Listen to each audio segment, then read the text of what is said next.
나눠드린 유인물 보시면서 말씀 나눕니다. 제목 한번 따라해 볼게요. 옥합을 깨뜨린 여인의 믿음. 옥합을 깨뜨린 여인의 믿음. 자, 이 옥합을 깨뜨린 여인의 믿음, 마가복음에도 등장하고 마태복음에도 등장하죠. 또 요한복음 12장에도 등장합니다. 근데 요한복음 12장에서는 특별히 이 여인의 이름을 거명하고 있어요. 누구죠? 막달라 마리아, 그리고 그의 언니 마르다, 그의 오빠 나사로를 살리신 이야기도 우리가 알고 있죠.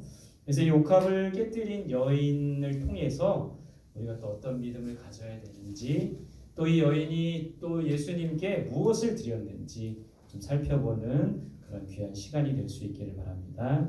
오늘 14장 1절 2절에 보면 오늘 이 이야기의 배경이 나오고 있어요. 1절 2절 다시 한번 같이 읽어봅시다. 시작. 이틀이 지나면 유월절과 무교절이라 대제사장들과 서기관들이 예수를 흉계로 잡아 죽일 방도를 구하며 이르되 밀란이 날까 하노니 명절에는 하지 말자 하더라.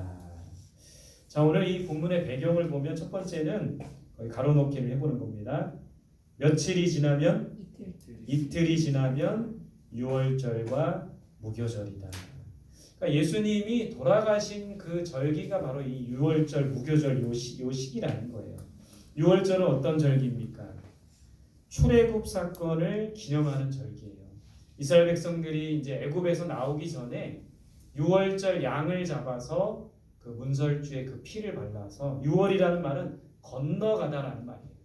그래서 그 양의 피가 발라져 있는 집은 심판이 면한 거죠.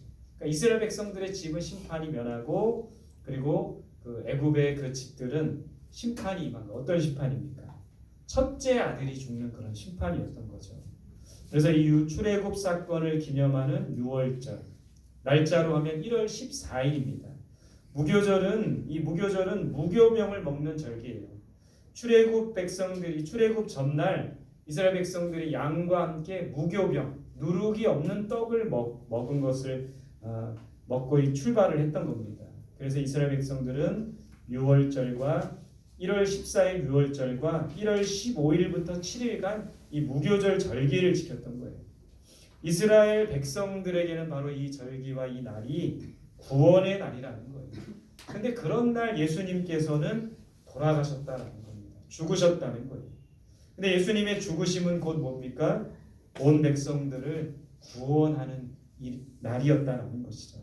그래서 오늘 이 사건은 이틀이 지나면, 그러니까 유월절이 시작되는 그 이틀 전에 바로 이 사건이, 이 일이 있었던 겁니다. 자, 두 번째, 대제사장들과 서기관들이 누구를 죽이려고 했어요? 예수님을 죽이려고 합니다. 왜 죽이려고 했던 거예요? 이 대제사장들과 서기관들은 자신들의 종교적 또 정치적인 입지가 예수님 때문에 자꾸 좁아지는 거예요. 또 예수님께서 이들에 대한 굉장한 비판을 하셨던 거죠. 그래서 이 대제사장과 서기관들에게 예수님은 눈의 가시와 같은 존재였어요. 그래서 예수님을 이단이라고 정죄하고 신성 모독을 한다고 정죄하면서 십자가에 못 박았다는 거예요. 그러니까 대제사장들과 서기관들, 또 바리새인들이 끊임없이 순간순간마다 예수님을 죽이려고 했다는 거예요. 이 대제사장들과 서기관들은 하나님의 뜻에는 관심이 없었던 사람들입니다. 자신들의 위치, 자신들의 입지, 자신들의 권력에만 관심이 있었던 그런 사람이었다는 것이죠. 자, 세 번째, 이들은 무엇이 일어날까 두려웠습니까? 밀란이 일어날까 두려웠다. 오늘 성경에 그렇게 기록하고 있죠. 그러니까 예수님은 대중들에게는 인기가 많았어요. 이 대중들을 잘못 건드리면 백성들이 들고 일어설 것 같은 그런 두려움, 이 대제사장들과 종교 지도자들, 서기관들에게는 그런 두려움이 있었던 거예요. 그래서 이 예수님을 죽이려고 했지만 쉽게 그렇게 하지 못했다라는 거죠. 그래서 이 대제사장들과 서기관들, 바리새인들은 사람을 두려워하는 사람들이었던 거예요. 잠언 29장 25절에 보면 사람을 두려워하면 올무에 걸리거니와 여호와를 의지하는 자는 안전하리라. 오늘 성경에 나오는 대제사장들이나 바리새인들이나 서기관들처럼 사람을 두려워하면 결국에는 그것이 올무가 되어서 무너지게 되고 넘어지게 된다라는 겁니다. 우리는 사람을 두려워하기보다는 하나님을 두려워하는 자가 되어야 합니다. 사람보다는 하나님을 두려워할 수 있어야 돼요. 자, 이런 배경 속에서 한 여자의 행동이 나옵니다. 우리 3절 말씀 같이 볼게요. 시작. 예수께서 베다니 나병 환자 시몬의 집에서 식사하실 때에 한 여자가 매우 값진 향유 곧 순전한 나드 한 옥합을 가지고 와서 그 옥합을 깨뜨려 예수의 머리에 부으리. 자, 한 여자의 행동이 이제 나오는 거예요. 근데 오늘 3절에 보면 예수께서 베다니 나병 환자 시몬의 집에서 식사하실 때, 자, 이 옥합을 깨뜨린 이 여인의 모습이 어디에서 등장하고 있어요? 베다니 나병 환자 시몬의 집이라고 되어 있죠. 여러분, 이것을 보면서 우리가 알 수 있는 것은 예수님께서는 어떤 사람들과 함께 하십니까? 가난한 자, 어떤 사람 연약한 자, 병든 자, 그러니까 사회적인 약자들과 함께하고 계시다라는 거예요. 이들과 함께하고 이들과 식사하고. 그래서 그 당시에 예수님의 별명이 뭐였냐면 죄인들의 친구, 가난한 자들의 친구였다라는 거예요. 여러분, 우리는 어떤 사람들과 같이 하고 싶습니까? 나보다 더 부유한 자. 그래야지만 떡볶이도 사주고 김밥도 사주고 그러잖아요. 나보다 더 어떤 사람? 힘이 있는 사람. 오늘 우리 주원이가 무빈이 친구 데려다가 김밥집에 가서 김밥 먹고 떡볶이 먹고, 권사님이 돈을 안 받으셨어요. 우리 이렇게 가난한 자보다는 나보다 더 부유한 자, 힘 있는 자와 함께하고 싶어하는 거죠. 근데 예수님은 반대로 반대예요. 가난한 자들과 함께 하셨어요. 약한 자들과 함께 하셨습니다. 병든 자와 함께 하셨어요. 그래서 예수님의 별명이 가난한 자의 친구, 죄인의 친구였다는 것이죠. 여러분, 우리는 항상 예수님의 삶의 모습을 본받아야 되는 거예요. 나병 환자, 나병이라는 것은, 여러분, 나병 환자는 저주받은 병이었기 때문에 사람들이 다 그 나병 환자를 꺼려했습니다. 그러나 예수님은 나병 환자 시몬의 집에서 함께 식사하셨다라는 거예요.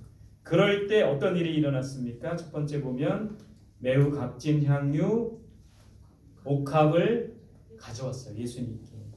이 매우 값진, 값이 매우 비쌌어요. 얼마나 됐습니까? 오늘 성경에서 그 가격이 나오는데 얼마 정도 된다고 해요? 300데나리온. 여러분, 300데나리온은 얼마나 될까요? 한 데나리온은 노동자 하루 품삯이에요. 그럼 300데나리온은 얼마일까요? 노동자 300일의 급여예요. 따지고 보면 1년치 연봉입니다. 지금으로 말하면 뭐 3천만 원, 4천만 원이나 정도 되는 그런 값비싼 향이었어요. 너무나도 비쌌죠. 오늘 성경에 보면 순전한 나드라고 돼 있죠. 순전한 나드. 나드가 뭡니까? 제가 성경사전에 찾아보니까 나도 기름이래요. 나도 기름. 나도라는 거는 히말라야 인도 산지에서 재생하는 아주 귀한 식물입니다. 그래서 그 나도 그 식물의 뿌리와 줄기에서 채취한 이 값비싼 향유가 바로 이 순전한 나드 향유래요. 그 너무나도 값비싼 300대는 3천만 원, 4천만 원 되는 향유를 예수님께 가져왔다라는 겁니다. 자, 두 번째, 이 여자는 어떻게 또 행동합니까? 그 옥합을 어떻게 했어요? 깨뜨렸대요. 그 비싼 향유 옥합을 깨뜨린 거예요. 깨뜨렸다는 말은 옥합을 전부 사용한다, 그런 의미가 담겨 있습니다. 여러분, 저도 이제 오늘 교회 오기 전에 우리 성도님들에게 뭐 또 좋은 향기 내려고 향수를 뿌렸거든요. 근데 정말 조금 뿌렸어요. 조금 뿌렸는데, 우리 여성분들도 향수를 막 통째로 붓는 분들 계십니까? 향수도 굉장히 비싸더라고요. 비싸요. 명품 향수 같은 거 너무나 비싼데 그 향수를 조금씩만 사용하는 겁니다. 정말 조금, 저도 조금만 뿌렸어요. 조금만한 병에 들었는데도 엄청 비쌉니다. 근데 오늘 이 한 여인의 행동을 보세요. 3, 4천만 원 되는 그런 향유를 통째로 깨트린 겁니다. 한 번에 다 사용하는 거예요. 누구를 위해서? 오로지 예수님을 위해서 사용하고 있는 거죠. 이 모습은 주님을 사랑하지 않고는 이런 행동을 할 수가 없는 거예요. 주님을 사모하지 않고는 이런 행동을 할 수가 없는 겁니다. 여러분 생각해 보세요. 누군가 사랑하는 사람이 있으면 뭐 3천만 원이 아깝겠습니까? 누군가 사랑하는 사람이 있으면 뭐 1,000만 원이 아깝겠습니까? 이 여인의 이런 행동은 주님을 사랑하고 주님을 사모하는 모습이 담겨 있다라는 겁니다.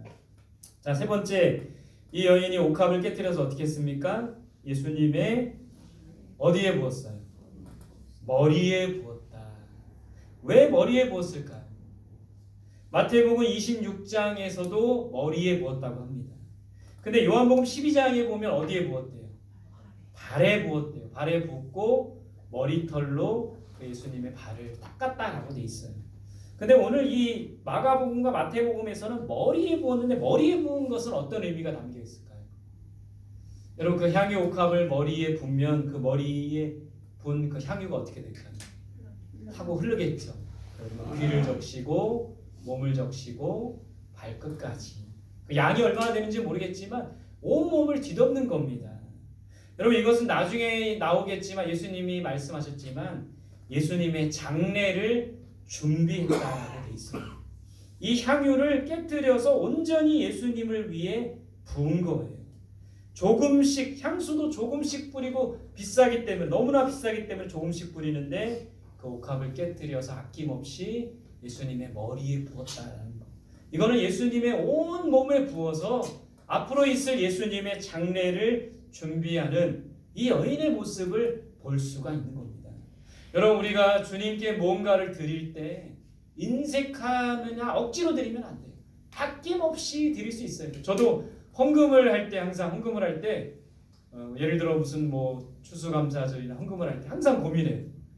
5를 할 것이냐 10을 할 것이냐 감사 헌금할 때도 1을 할 것이냐 2를 할 것이냐 항상 고민하면서 여러분들도 그렇지 않습니까? 근데 우리가 하나님 앞에 드리는 것은 정말 할 수만 있다면 아낌없이 드릴 수 있어야 되는 거예요. 오늘 이 여자의 행동을 보면서 그걸 알 수 있는 겁니다. 3,4천만 원 되는 향유 옥합을 조금 뿌린 것도 아니고 아낌없이 예수님의 머리에 붓는 이 여인의 모습, 아낌없이 하나님께 볼 수 있는, 그거는 사랑하는 마음이 없이는 될 수 없는 것이라는 거예요. 주님을 사랑하고 주님께 아낌없이 우리의 것을 드릴 수 있는 저와 여러분들이 되시기 바랍니다. 여러분 오늘 이 여인의 행동을 보면서 사람들의 반응 한번 보십시다. 4절 5절 같이 볼게요. 시작. 어떤 사람들이 화를 내어 서로 말하되 어찌하여 이 향유를 허비하는가? 이 향유를 300데나리온 이상에 팔아 가난한 자들에게 줄 수 있었겠도다 하며 그 여자를 책망하는지라. 사실 이 여인의 모습은 정상적인 모습은 아니었어요. 그죠? 우리가 볼 때도 왜 저러지? 왜 아깝게 왜 저러지? 그렇게 할 수 있었습니다. 사람들의 반응이 그와 같았던 거예요. 첫 번째요. 사람들이 어떻게 반응합니까? 뭐를 내었대요? 화를 내었대요. 화를. 근데 여러분 가만히 한번 생각해 보세요. 사람들이 화낼 이유가 있을까요? 없을까요? 왜 화를 냈냐면 향유를 허비해서 화를 냈대요. 근데 여러분 따지고 보면 이 향유는 누구 거예요? 여인의 것인데 지금 화해를 내고 있는 거예요. 여인의 것이면 여인 마음대로 해도 다른 사람들은 상관할 이유가 없는 거예요. 화낼 사람들이 사실 화낼 이유는 없는 거예요. 왜냐하면 이 향유는 여인의 것이기 때문에. 훔친 것도 아니고 여인의 것이기 때문에. 여러분 우리가 한번 생각해 보세요. 우리가 가만히 보면 화내는 이유가 뭡니까? 우리가 화내는 이유가 뭐예요? 다른 사람들의 말과 행동 때문에 화내지 않습니까? 특별히 우리 가까이에 있는 우리 가족들, 남편이나 자녀들, 그들의 말과 행동 때문에 화내는 경우 있지 않습니까? 특히 자녀들에 대해서. 여러분 좀 우리를 돌아봐야 돼요. 나를 반성해야 돼요. 그러니까 남의 행동이나 남의 말 때문에 화내지 말고 나를 좀 볼 수 있어야 된다는 것이죠. 오늘 사람들의 이 반응을 보면서 왜 자기 것을 자기가 사용하는데 왜 화내고 있는 거예요? 그러니까 우리는 내 모습 때문에 화내지는 않아요. 내가 잘못하는 거, 내가 말 잘못하는 거, 내가 잘못 행동하는 거에 대해서 화내지 않고 옆 사람이 잘못 말하면 득달같이 달려들어서 화내죠. 옆 사람이 좀 거스리는 행동을 하면 그 거스리는 행동도 내가 기준이 돼가지고 득달같이 달려들어서 화내는 게 바로 우리들의 모습 아닙니까? 자, 다음 장 보세요. 자, 두 번째, 이 사람들이 화내면서 한 말이 뭐예요? 어찌하여 이 향유를 허비하느냐. 왜 사람들은 이 여인이 이 향유를 허비한다고 생각을 했을까요? 그건 누구의 관점인 거예요? 여러분, 이 여인은 자기가 갖고 있는 귀한 향유를 허비한다고 생각하지 않았습니다. 근데 사람들은 왜 허비한다고 생각한 거예요? 그건 누구의 관점이에요? 누구의 시각인 겁니까? 자기 관점 아닙니까? 자신들의 관점 아닙니까? 이렇게 말한 사람들은 제가 볼 때는 정말 자신의 것을 가난한 자들을 위해서 사용하는 사람들은 아니라는 생각들이 들어요. 자기도 하지 않으면서 남에게 뭐라 할 필요가 뭐가 있습니까? 또 자기 것을 자기가 귀하게 사용하는데 그것에 대해서 이야기할 이유가 뭐가 있습니까? 여러분, 우리가 대부분 화내는 거는 내 관점인 거예요. 내 관점. 너 왜 그렇게 행동하니? 너 왜 그렇게 말하니? 너 왜 내 눈에 거슬리니? 너 왜 내 귀에 거슬리게 말하니? 그러니까 내 관점일 수 있다라는 겁니다. 여러분, 우리의 관점을 좀 내려놔야 돼요. 그 사람을 이해하려고 해야 되는 겁니다. 그 사람의 관점에서 바라볼 수 있어야 된다는 것이죠. 그래서 오늘 이 사람들은 자기 관점으로, 또 이거 월권입니다. 이 여인의 것을 여인이 사용하는데 왜 그것을 허비하냐고 말하고 있는 거예요. 그래서 우리의 시각과 관점을 내려놓고 사람을 이해하려고 해야 된다는 것이죠. 세 번째, 화만 낸 게 아니라 뭐 하고 있어요? 여자를 책망하고 있는 거예요. 무슨 기준으로? 자기 기준으로. 자기 의죠. 성경 말씀에 보면 예수님 이런 말씀하셨습니다. 너희들 눈 속에 있는 들보는 보지 못하고 남의 눈에 있는 티만 보고 있다. 우리 눈 속에 있는 큰 들보는 보지 못하면서 남의 눈에 있는 조그마한 티를 보면서 잘못했다라고 이야기하는 우리들의 모습이 아닙니까? 여러분, 내 허물을 먼저 봐야 돼요. 내 죄를 먼저 봐야 됩니다. 그 사람이 어떻게 말하고 행동하는지 앞서 먼저 내 행동과 내 말을, 내 언행을 살펴볼 수 있어야 되는 거예요. 오늘 이 사람들의 모습을 보면서 우리가 배워야 할 건 그겁니다. 남의 허물만 바라보려고 하는 그 눈에 빠르지 말고, 남의 허물이 보이면 득달같이 달려들어서 그것을 비판하고 판단하려고 하지 말고, 내 잘못을 보고 내 허물을 볼 수 있는 저와 여러분들이 되시기를 바랍니다.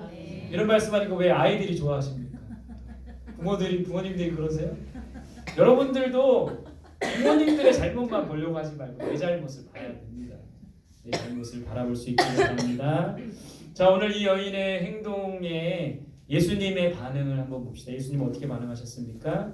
1번에 보면 뭐라고 말씀하셨어요? 6절에 내게 어떤 일을 하였다? 좋은 일을 하였다. 여러분, 우리는 예수님께 좋은 일을 해야 합니다. 사람에게 좋은 일이 아니라 하나님께 좋은 일을 해야 돼요. 그거면 되지 않겠습니까? 하나님께서 기뻐하시는 일을 해야 돼요. 하나님께서 원하시는 일을 해야 됩니다. 근데 오늘 예수님 시대에 많은 사람들이 하나님을 기쁘시게 하는 일을 하기보다는, 하나님께서 원하시는 것을 하기보다는 자기가 원하는 거, 자기가 좋은 거, 그런 거 하고 있는 거예요. 사람들이 좋은 거, 그런 거 하고 있는 것이죠.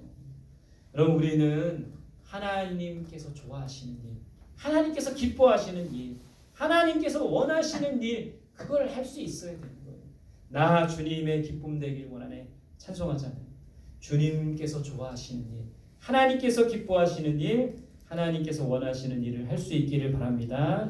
자, 두 번째 예수님의 반응은 뭡니까? 8절에 보면 뭐를 준비한다?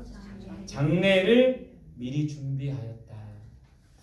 여러분, 유대인들의 그 장례 풍습을 보면요, 유대인들은 그 시신에 향유나 향품을 사용했을까요? 안 했을까요?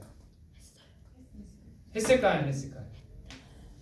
유대인들의 장례에 보면 유대인들 장례 시신에다가 향유나 향품을 사용했을까요? 안 했을까요? 했어요. 안 했어요. 왜?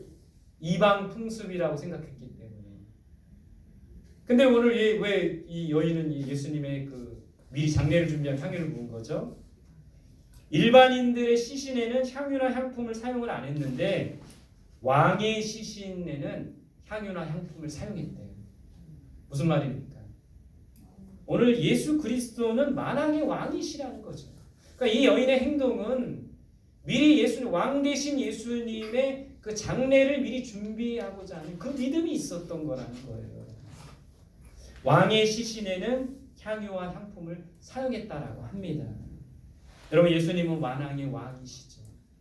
이 여인은 그런 믿음을 갖고 예수님의, 물론 이 여인이 그런 걸 알고 막 그런 걸 생각하고 했다기보다는 이 여인은 순수한 마음을 한 것이지만 이 여인 마음속에 성령께서 그런 이 여인의 마음속에 그 마음을 주시고 만왕의 왕 대신 예수님의 장례를 준비하는 이 여인의 모습을 보게 된다는 거예요. 그것이 믿음이라는 것이죠. 자, 세 번째 뭐라고 하셨습니까? 예수님께서 9절 같이 봅시다. 시작. 내가 진실로 너희에게 이르노니 온 천하에 어디서든지 복음이 전파되는 곳에는 이 여자가 행한 일도 말하여 그를 기억하리라 하시니라. 예수님 뭐라고 하셨어요? 이 여자의 행한 일이 기억되리라.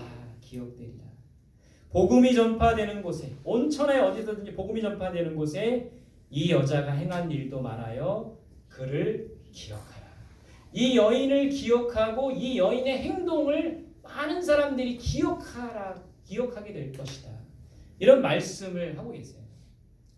여러분, 왜 이런 말씀을 하신 걸까요? 이 여자가 어떤 일을 행했기 때문에 주님을 사랑하는 모습을 보이는 거죠. 주님께 귀한 것을 드린 모습을 기억하라는 거죠. 근데 무엇보다 이 여인의 행한 일이 뭐냐면 예수님의 죽음을 준비하는 일이었다는 거예요. 앞으로 다가올 예수님께서 십자가에 죽으시고 다시 부활하시겠지만 그 죽음을, 장례를 준비하는 이 여인의 행동이었다라는 겁니다. 이 여인의 이 장례, 예수님의 죽음을 미리 준비하는 이 여인의 모습이 왜 귀하냐면 오늘 왜 예수님께서 이 여인의 이 장례를 준비하고 향유 옥합을 부었던 이 여인의 이 행동을 칭찬하셨냐면 이 예수님의 죽음을 준비하는 이 여인의 모습은 다른 사람들과는 너무나 비교되는 거예요. 다른 사람, 어떤 사람들? 제자들은 무지한 거예요. 예수님의 죽음 이런 거 전혀 생각하지 않고 있어요. 자기네들의 안위나 자기네들의 자리만 생각하고 있죠. 게다가 12 제자 중에 한 사람은 예수님을 배반했죠. 그 무지한 제자들과 배반한 가룟 유다의 모습과는 너무나도 비교되는 모습이에요. 예수님의 죽음을 준비하고 있는 이 여인의 행동이 또 누구랑은 너무 비교가 되는 겁니까? 어떤 사람들과? 예수님을 죽이려고 했던 대제사장들과 서기관들과 바리새인들, 이 사람들의 모습과는 너무나 비교되니까 이 사람들의 이 행동의 배경이 뭐라고 했습니까? 이 여인의 행동의 배경이 뭐예요? 바리새인들과 서기관들이 어떻게 하면 예수님을 죽이려고 할까? 그거를 공모하고 있는 그 배경이라는 거예요. 그런 사이에서 이 여인의 행동은 너무나도 빛나고 있는 겁니다. 예수님께서 그런 여인의 행동을 칭찬하고 계시다라는 거예요. 제자들도 예수님의 죽음을 준비하지 못했고 심지어 예수님을 배반한 제자, 팔아넘긴 제자도 있었고 당시의 종교 지도자들이었던 하나님의 계명을 받아 백성들을 올바른 길로 인도한다고 하는 종교 지도자들조차도 예수님의 죽음을 예비하기는커녕 준비하기는커녕 예수님을 죽이려고 했던 이들의 모습과 이 여인의 행동은 너무나도 비교가 되고 있는 그런 모습을 보게 된다는 것이죠. 그렇기 때문에 이 여인의 행동과 헌신이 너무너무 빛나고 예수님께서 흡족하게 여기셨다라는 거예요. 여러분, 오늘 이 옥합을 깨뜨린 여인의 믿음은 어떤 여인입니까? 첫 번째는 예수님을 사랑하며 사모하는 믿음입니다. 그것을 배워야 돼요. 주님을 사랑해야 돼요. 주님을 간절히 사모해야 합니다. 나를 사랑하는 자들이 나의 사랑을 입으며 나를 간절히 찾는 자가 나를 만날 것이라고 했잖아요. 주님을 무엇보다 간절히 사랑해야 합니다. 그럴 때 우리의 것을 아낌없이 드릴 수가 있는 거죠. 두 번째, 이 여인의 믿음은 어떤 믿음이었습니까? 다른 사람을 의식하지 않는 믿음입니다. 다른 사람들이 뭐 책망하거나 다른 사람들이 왜 허비하느냐 화내고 뭐 그런 거 신경 안 썼어요. 오직 이 여인의 눈에는 뭐만 보이는 거예요? 주님만 보이는 거고 주님께만 헌신하려고 하는 겁니다. 반면 대제사장들과 서기관들은 사람을 의식하고 사람을 두려워하는 거죠. 우리가 하나님께 헌신하고 하나님께 믿음으로 나아가는 것, 다른 사람을 의식하지 않는 그 믿음이 있어야 된다는 거죠. 겁니다. 자, 세 번째 어떤 믿음입니까? 가장 귀한 것을 하나님께 드리는 거예요. 향유 옥합, 이 여인에게 얼마나 귀한 겁니까? 그러나 그 여인, 여러분 이 여인이 요한복음 12장에 막달라 마리아가 맞다면 막달라 마리아는 어떤 여인이었습니까? 7 귀신 들렸고 돌에 맞아 가늠하다 현장에 잡혀가지고 돌에 맞아 죽을 뻔한 그런 여인이기도 했잖아요. 그러니까 이런 삶을 살아서 차곡차곡 자기가 어떤 힘들게 살아온 것들을 모아가지고 차곡차곡 이 욕합, 여인에게 있어서 아마 이 욕합이라는 건 정말 귀한 거였을 텐데 그거를 깨뜨려서 예수님께 붓는 가장 귀한 것을 아낌없이 드리는 이런 여인의 모습을 보면서 우리도 우리에게 가장 귀한 것을 드릴 수 있어야 됩니다. 뭐가 가장 귀한 겁니까? 뭐가 가장 귀해요? 돈 아닙니까? 돈? 가장 귀한 것을 하나님께 드려야 돼요. 뭐가 가장 귀한 겁니까? 우리 청소년들에게 가장 귀한 게 뭐예요? 시간 아닙니까? 시간. 꿈과 미래 아닙니까? 아낌없이 하나님께 드려야 돼요. 우리 부모님들에게 가장 귀한 건 뭡니까? 자녀들 아닙니까? 자녀들을 하나님께 드려야 돼요. 내가 자꾸 붙잡고 있지 말고 드려야 되는 거죠. 가족들이 가장 귀하지 않습니까? 오늘 이 여인을 보면서 나의 가장 귀한 것도 하나님 앞에 드릴 수 있는 그 믿음이 우리에게 있어야 된다는 거예요. 주님께 가장 귀한 것을 드리면 주님께서는 우리에게 더 큰 은혜를 주신다는 거예요. 이거 분명해요. 우리가 정말 가장 귀한 것을 하나님 앞에 드리면 하나님께서는 더 큰 은혜를 우리에게 주시는 거예요. 귀한 돈을 드리면 더 큰 물질을 우리에게 허락해 주시는 겁니다. 우리의 시간을 드리면 더 많은 시간을 우리에게 주시는 분이 하나님이시라는 거예요. 주님께 아낌없이 가장 귀한 것을 드릴 수 있는 저와 여러분들이 되시기를, 또 정말 하나님께서 기뻐하시는 일에 힘쓸 수 있는 저와 여러분들이 되시기를 간절히 소망합니다.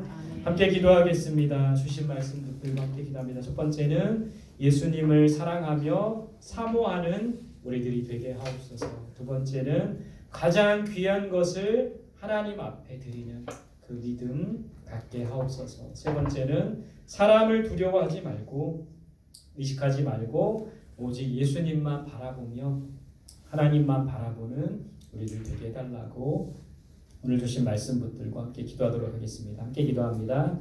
하나님 감사합니다. 오늘도 살아 역사하시는 주님, 오늘 귀한 말씀을 통해 깨달음 주시니 감사합니다. 향유 옥합을 깨뜨렸던 한 여인의 모습을 보면서 많은 것들을 깨닫게 됩니다. 하나님을 사모하며 예수 그리스도를 사모하며 사랑하는 우리들이 될 수 있도록 주님 인도하여 주시옵소서. 가장 귀한 것을 아낌없이 드리는 우리들이 될 수 있도록 하나님 함께하여 주시기를